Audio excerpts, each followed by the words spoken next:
গাজায় যুদ্ধবিরতির পর ইসরায়েলি হামলায় ৬৭ শিশু নিহত, ধ্বংসস্তূপের মধ্যে তাঁবুতে থাকা লক্ষাধিক শিশু শীতের হুমকিতে।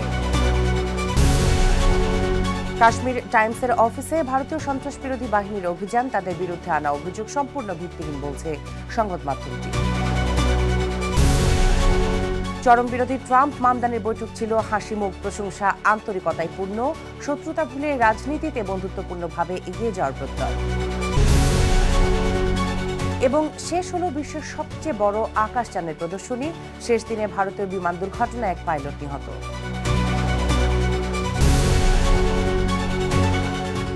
বিশ্বজুড়ে ঘটে যাওয়া দিনের গুরুত্বপূর্ণ ঘটনাগুলি নিয়ে আরটিভির নিয়মিত আয়োজন সারাদিনের বিশ্বে। আপনাদের সাথে আছি আমি পারভিন মিতু।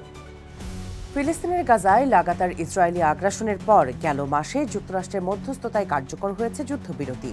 তবে এর মাঝেও ইসরায়েল এখন পর্যন্ত অন্তত ৬৭ শিশুকে হত্যা করেছে বলে জানিয়েছে জাতিসংঘের শিশু বিষয়ক সংস্থা ইউনিসেফ। তথ্যটি নিশ্চিত করেছে আন্তর্জাতিক বার্তা সংস্থা আল জাজিরা।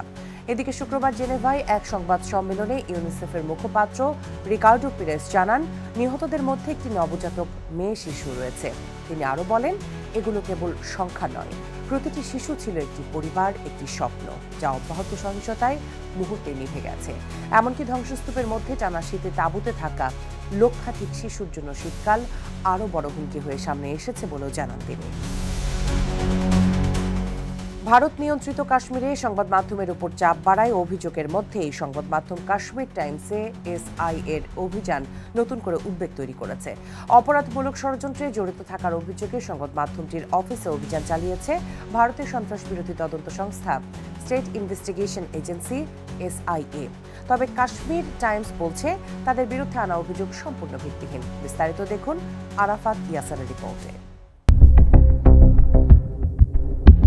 বিচ্ছিন্নতাবাদী ও রাষ্ট্রবিরোধী গোষ্ঠীর সঙ্গে কাশ্মীর টাইমসের যোগসাজশ আছে। ভারতের সন্ত্রাসবিরোধী তদন্ত সংস্থা স্টেট ইনভেস্টিগেশন এজেন্সি এসআইএর এমন অভিযোগের ভিত্তিতে বৃহস্পতিবার রাতে সংবাদ মাধ্যমটির শ্রীনগর অফিসে তল্লাশি চালানো হয়। এসআইএ জানায়, তাদের তদন্তের অংশ হিসেবেই এই অভিযান পরিচালনা করা হয়েছে। তবে কাশ্মীর টাইমস দাবি করেছে, যে অফিসে অভিযান চালানো হয়েছে সেটি গত ৪ বছর ধরে সম্পূর্ণ বন্ধ, সেখানে কোনো রকম কার্যক্রম চলমান নেই। ১৯৫৪ সালে প্রতিষ্ঠিত এই সংবাদ মাধ্যমটি ২০২২ সালে তাদের আরেকটি কার্যালয় সিলগালা করে দেওয়ার পর থেকে শুধু অনলাইন প্ল্যাটফর্মে সংবাদ প্রকাশ করছে। এসআইএর দাবি, তল্লাশির সময় তারা একটি রিভলভার, কয়েক রাউন্ড বুলেট এবং বুলেটের খোসা উদ্ধার করেছে। সংস্থাটির ভাষ্য, এগুলো অবৈধভাবে রাখা হয়েছিল, যা সম্ভাব্যভাবে কোনো চরমপন্থী বা রাষ্ট্রবিরোধী নেটওয়ার্কের সঙ্গে যোগাযোগের ইঙ্গিত দেয়। একই সঙ্গে কাশ্মীর টাইমসের মালিক প্রবোধ জামওয়ালের বাড়িতেও অভিযান চালানো হয়।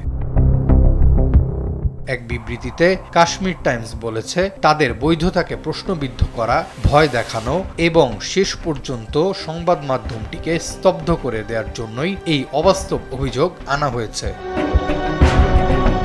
সংবাদ মাধ্যমের স্বাধীনতা নিয়ে কাজ করা আন্তর্জাতিক সংস্থা CPJ committee to protect journalists এই অভিযানের বিষয়ে গভীর উদ্বেগ জানিয়েছে। তাদের দাবি, এমন তল্লাশি সাংবাদিকদের ওপর চাপ ও হয়রানি আরও বাড়িয়ে দিচ্ছে। ২০১৯ সালে কাশ্মীরের আংশিক সাংবিধানিক স্বায়ত্তশাসন বাতিল হওয়ার পর থেকেই অঞ্চলের সাংবাদিকেরা নিয়মিত হয়রানি, গ্রেপ্তার ও তল্লাশির শিকার হচ্ছেন। বিভিন্ন সংবাদকর্মীর বাসা ও অফিসে অভিযান চালানোর ঘটনাও ক্রমেই বেড়েছে, যা সংবাদ মাধ্যমের ওপর নিয়ন্ত্রণ আরোপের নতুন ইঙ্গিত দিচ্ছে বলে মনে করছেন বিশ্লেষকেরা। আরাফাত ইয়াসার, আরটিভি। তিক্ততা পাশ কাটিয়ে অত্যন্ত সফলভাবে শেষ হলো যুক্তরাষ্ট্রের প্রেসিডেন্ট ডোনাল্ড ট্রাম্প ও নিউ ইয়র্ক শহরের নবনির্বাচিত মেয়র জোহরান মামদানির বৈঠক। কয়েক মাস ধরে প্রকাশ্যে রাজনৈতিক বিরোধ চলার পর শুক্রবার হোয়াইট হাউসে প্রথম মুখোমুখি হন তারা। এ সময় শত্রুতা ভুলে রাজনীতিতে বন্ধুত্বপূর্ণভাবে এগিয়ে যাওয়ার কথা বলেন ট্রাম্প ও মামদানি। নিউ ইয়র্কে অপরাধ দমন ও জীবনযাত্রার ব্যয় নিয়ন্ত্রণে একসঙ্গে কাজ করারও প্রতিশ্রুতি দিয়েছেন তারা। বিস্তারিত জানাচ্ছেন বিনি আমিন। যুক্তরাষ্ট্রের প্রেসিডেন্ট ডোনাল্ড ট্রাম্প ও নিউ ইয়র্ক সিটির নবনির্বাচিত মেয়র জোহরান মামদানি হোয়াইট হাউসে বৈঠক করেছেন। দীর্ঘদিনের পারস্পরিক সমালোচনা সত্ত্বেও ভবিষ্যতে একটি উৎপাদনশীল ও সৌহার্দ্যপূর্ণ সম্পর্ক গড়ে তোলার প্রত্যাশা ব্যক্ত করেন উভয় নেতা। শুক্রবার বৈঠকের পর গণমাধ্যমকে দেয়া বক্তব্যে ট্রাম্প নবনির্বাচিত মেয়র জোহরান মামদানির প্রশংসা করেন। ট্রাম্প বলেন, নিউ ইয়র্কবাসীর জীবিকা ব্যয়ের সংকটকে সামনে রেখে অসাধারণ প্রচারণা চালিয়ে সহজেই প্রতিদ্বন্দ্বীদের পরাজিত করেছেন মামদানি। আমি যা ভেবেছিলাম তার চেয়েও অনেক বেশি বিষয়ে আমরা একমত হতে পেরেছি। বৈঠকটি দারুণ হয়েছে। আমাদের মধ্যে একটি মিল আছে। আমাদের প্রিয় শহর নিউ ইয়র্ক আরো ভালোভাবে এগিয়ে যাক, এটাই আমরা চাই। অতীতের রাজনৈতিক দ্বন্দ্বে মামদানিকে জিহাদি বলে আখ্যায়িত করেছিলেন ডোনাল্ড ট্রাম্প। একই সঙ্গে তার অভিবাসন নীতির আওতায় এনে মামদানির মার্কিন নাগরিকত্ব বাতিলেরও হুমকি দিয়েছিলেন তিনি। তবে মার্কিন অর্থনীতি নিয়ে জনগণের উদ্বেগ বাড়তে থাকায় ট্রাম্পও সম্প্রতি মামদানির জীবনযাত্রার ব্যয় মোকাবেলার ফোকাসকে ইতিবাচক হিসেবেই উল্লেখ করেছেন। ট্রাম্প সাংবাদিকদের বলেন, রিপাবলিকান সমর্থকদের মামদানিকে ভোট দেয়া নিয়ে কোনো আপত্তি নেই তার। এদিকে প্রেসিডেন্টের সঙ্গে বৈঠককে গঠনমূলক হিসেবে বর্ণনা করেন জোহরান মামদানি। তিনি জানান, বাড়ি ভাড়া, ইউটিলিটি বিল ও নিত্য প্রয়োজনীয় দ্রব্যের মূল্য সহ নিউ ইয়র্কবাসীর জীবনযাত্রার ব্যয় কমাতে কি পদক্ষেপ নেওয়া যায় তা নিয়ে ট্রাম্পের সঙ্গে আলোচনা হয়েছে তার। লিবারেল ডেমোক্রেট মামদানি নিউ ইয়র্ককে বিশ্বজনীন অভিবাসী নগরী হিসেবে এগিয়ে নেওয়ার পক্ষে অবস্থান নিয়ে আসছেন শুরু থেকেই। একই সঙ্গে ফিলিস্তিনিদের অধিকারের পক্ষেও দৃঢ় অবস্থান ধরে রেখেছেন তিনি। অপরদিকে অভিবাসীদের বরাবরই আমেরিকার জন্য হুমকি হিসেবে বর্ণনা করেছেন ট্রাম্প। এই কারণে অভিবাসন থেকে শুরু করে অর্থনৈতিক নীতি পর্যন্ত প্রায় সব বিষয়ে তাদের মধ্যে মতপার্থক্য রয়েছে। বৈঠকে তাদের ভিন্ন মতাদর্শের কথা স্বীকার করেন মামদানি। তবে মতপার্থক্য থাকলেও তিনি ট্রাম্পের সঙ্গে মিলেমিশে কাজ করে যাওয়ার আগ্রহ প্রকাশ করেন বৈঠকে। ভিন্ন মতকে দূরে ঠেলে একসাথে জনগণের পাশে দাঁড়ানোর আহ্বান জানান নিউ ইয়র্কের মেয়র।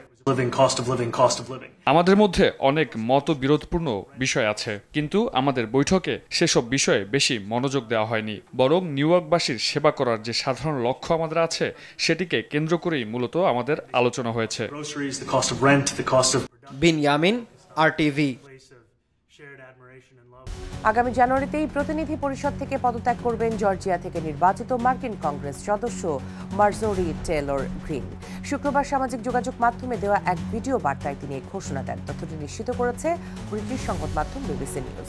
এদিকে প্রেসিডেন্ট ডোনাল্ড ট্রাম্পের সঙ্গে প্রকাশ্যে বিবাদের কয়েকদিন পরেই তিনি এই ঘোষণা দেন। বিভিন্ন বিষয় নিয়ে ষড়যন্ত্রমূলক তথ্য প্রচার ও ট্রাম্পকে অন্ধ সমর্থন দিয়ে মূলধারার রাজনীতিতে ব্যাপক পরিচিতি পেয়েছিলেন গ্রিন। তবে শিশু যৌন নিপীড়ক প্রয়াত জেফ্রি এপস্টেইনের সংক্রান্ত নথি প্রকাশ নিয়ে সম্প্রতি প্রেসিডেন্টের সঙ্গে দ্বন্দ্বে জড়িয়ে পড়েন তিনি। আমি 2026 সালের 5 জানুয়ারি দায়িত্ব থেকে পদত্যাগ করছি। ভবিষ্যতে আপনাদের অনেকের সঙ্গে পুনরায় দেখা করার প্রত্যাশা রাখি। আপনাদের সকলের প্রতি ঈশ্বরের আশীর্বাদ বর্ষিত হোক এবং ঈশ্বর আমেরিকাকে আশীর্বাদ করুন। যুক্তরাষ্ট্রের সবচেয়ে জনবহুল নগরীর বাসিন্দাদের আয়ু এখন 83 বছরের বেশি। এর ফলে গড় আয়ুর দিক থেকে অতীতের সব রেকর্ড ভাঙল নিউ ইয়র্ক সিটির বাসিন্দারা। এর আগে 2019 থেকে 2023 সময়ে গড় আয়ু ছিল 82.5 বছর। 2 বছর আগে New York City mayor Eric অ্যাডামসের নেতৃত্বাধীন প্রশাসন healthy New York City plan নামের পরিকল্পনা উন্মোচন করে। এই পরিকল্পনার লক্ষ্য ছিল গড় আয়ুর ইতিবাচক পরিবর্তন ও 2030 সালের মধ্যে নগরের বাসিন্দাদের গড় আয়ু 83 বছরে উন্নীত করার চেষ্টা। এরিক প্রশাসনের এই লক্ষ্য বাস্তবায়নে লেগেছে মাত্র 2 বছর।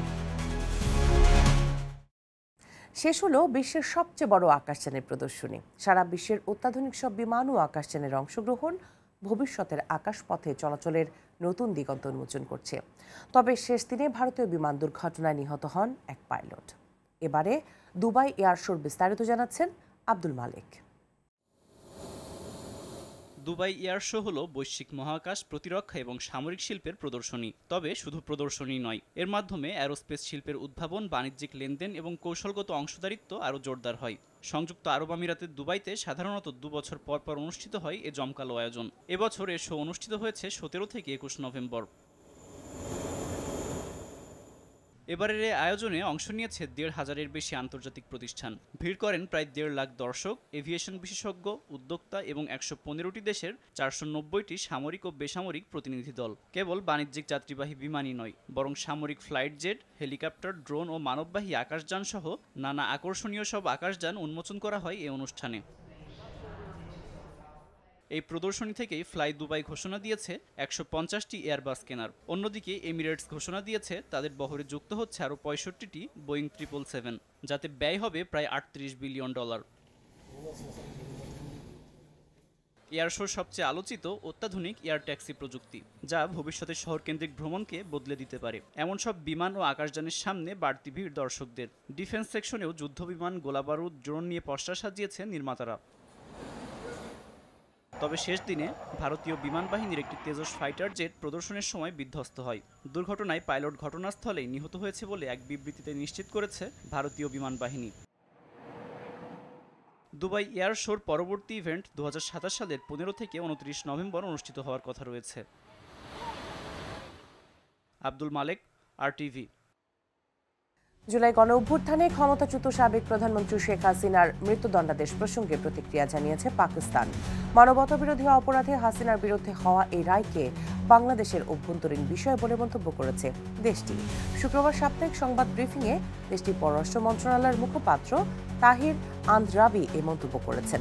তিনি বলেন, শেখ হাসিনার মৃত্যুদণ্ড বাংলাদেশের অভ্যন্তরীণ বিষয়। বাংলাদেশের জনগণ নিজেদের গণতান্ত্রিক ও সাংবিধানিক প্রক্রিয়ার মাধ্যমে এসব বিষয় সমাধান করতে সক্ষম বলে মন্তব্য তার। এর আগে গত সোমবার জুলাই আন্দোলনের সময় মানবতাবিরোধী মামলায় শেখ হাসিনাকে মৃত্যুদণ্ড দিয়েছেন আন্তর্জাতিক অপরাধ ট্রাইব্যুনাল। নাইজেরিয়ার একটি ক্যাথলিক স্কুল থেকে বন্দুকধারীরা ২ শতাধিক মানুষকে অপহরণ করেছে। গতকাল শুক্রবার নাইজার রাজ্যের পাপিরি এলাকার সেন্ট মেরিস স্কুলে এই ঘটনা ঘটে। নিরাপত্তা পরিস্থিতির অবনতির কারণে নাইজার রাজ্যের কর্তৃপক্ষ আগেই সেখানকার সব আবাসিক স্কুল সাময়িকভাবে বন্ধের নির্দেশ দিয়েছিলেন। চলতি সপ্তাহে এটি নাইজেরিয়ার স্কুলে দ্বিতীয় গণ অপহরণের ঘটনা। পরে হামলা চালিয়ে ২১৫ শিক্ষার্থী ও ১২ জন কর্মীকে তুলে নিয়ে গেছে বন্দুকধারীরা। এমনটি জানিয়েছে নাইজেরিয়ার খ্রিস্টান সম্প্রদায়কে নিয়ে কাজ করা সংগঠন খ্রিস্টান অ্যাসোসিয়েশন অব নাইজেরিয়া। বেইজিংয়ে অনুষ্ঠিত হলো দ্বিতীয় চংকুয়ানচুন এমবডিড ইন্টেলিজেন্স রোবট অ্যাপ্লিকেশন প্রতিযোগিতার চূড়ান্ত পর্ব। এবারের আয়োজনে চীন ও চীনের বাইরে ৯৯টি দল অংশ নেয়। প্রতিযোগিতা ছিল ২টি বিভাগের, একটি অটোনোমাস কমপ্লিশন এবং অন্যটি টেলি অপারেশন কমপ্লিশন। মূলত বাস্তব জীবনের শিল্প ও দৈনন্দিন কাজে রোবট প্রযুক্তি কিভাবে ব্যবহার করা যায় তা প্রদর্শন করাই ছিল এই আয়োজনের মূল লক্ষ্য। এতে দেখা গেছে পিয়ানো বাজানো হিউম্যানয়েড রোবট, যারা শুধু বিনোদনই দেয়নি, বরং হাতের সূক্ষ্ম গতি, নড়াচড়ার দক্ষতা ও যথাযথ অবস্থা নিয়ন্ত্রণে বড় অগ্রগতিও তুলে ধরেছে। অন্য এক স্থানে রোবটকে দেখা গেল কাপড় ভাঁজ করতে, ঘর পরিষ্কার করতে, খাবার গরম করতে ও কফি তৈরি করতে। সংবাদ শেষ করব চলচ্চিত্র উৎসবের খবর দিয়ে। মিয়ানমারের রাজধানী ইয়াঙ্গুনে আনুষ্ঠানিকভাবে উদ্বোধন হলো চায়না ফিল্ম উইক ২০২৫। ৪ দিনব্যাপী এ আয়োজনে মিয়ানমারের চলচ্চিত্র, সাহিত্য, শিক্ষা ও গণমাধ্যম খাতের প্রায় ৫০০ প্রতিনিধি এবং মিয়ানমারে বসবাসরত প্রবাসী চীনা সম্প্রদায়ের সদস্যরা অংশ নেন। এই আয়োজনটি এবছর বিশেষ গুরুত্ব বহন করছে, কারণ চীন মিয়ানমারের কূটনৈতিক সম্পর্কের ৭৫তম বার্ষিকী উদযাপনে যুক্ত হয়েছে এই আয়োজনের সঙ্গে। উদ্বোধনী অনুষ্ঠানে মিয়ানমারের তথ্যমন্ত্রী উমাং মাং বলেন, চীনা চলচ্চিত্র ইতোমধ্যেই মিয়ানমারে বেশ জনপ্রিয়তা অর্জন করেছে। এবারে চলচ্চিত্র সপ্তাহে উসিং সহ মোট ৮টি চীনা চলচ্চিত্র প্রদর্শিত হবে। পাশাপাশি দেখানো হবে জনপ্রিয় ঐতিহাসিক যুদ্ধভিত্তিক চলচ্চিত্র দি 800। আর এরই সাথে শেষ করছি সারাদিনের বিশ্ব। RTVর সাথে সংযুক্ত থাকুন, মতামত জানান RTVর সামাজিক যোগাযোগ মাধ্যমগুলোতে।